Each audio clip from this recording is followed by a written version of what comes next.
जंगल की फिजा खामोश है। आर्यान तन्हा झील के किनारे बैठा है, जहां उसने मुस्कान को पहली बार देखा था। मगर अब वो वहां नहीं आती, सिर्फ खामोशी है और यादें। कहाँ गई वो लड़की?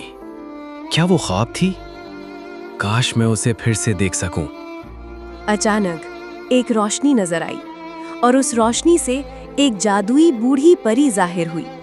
ऐ शहजादे, जिससे तू ढूंढ रहा है वो आम लड़की नहीं, वो जंगल की शहजादी है, मगर एक राज में कैद है। अगर तेरा दिल सच्चा है तो कुदरत खुद तुझे उस तक ले जाएगी। ये सुनकर आर्यान के दिल में उम्मीद जाग उठी। वो रोज झील के किनारे एक खूबसूरत फूल रखता है और अपने दिल की बातें एक तितली के जरिए भेजता है। मुस्कान, अगर तुम मेरी आवाज सुन सकती हो तो जान लो, मैं तुम्हें नहीं भूला और मैं तुम्हें जरूर ढूंढ निकालूंगा। दूसरी तरफ महल की खिड़की से शहजादी मुस्कान हर रोज एक तितली को देखती है, जो उसके पास आती है एक फूल के साथ। ये तितली रोज मेरे पास आती है, ये फूल इतनी खूबसूरती से, क्या कोई मुझे याद कर रहा है? क्या मुस्कान को कभी सच का इल्म हो पाएगा? क्या आर्यान की मोहब्बत उस तक पहुंच पाएगी?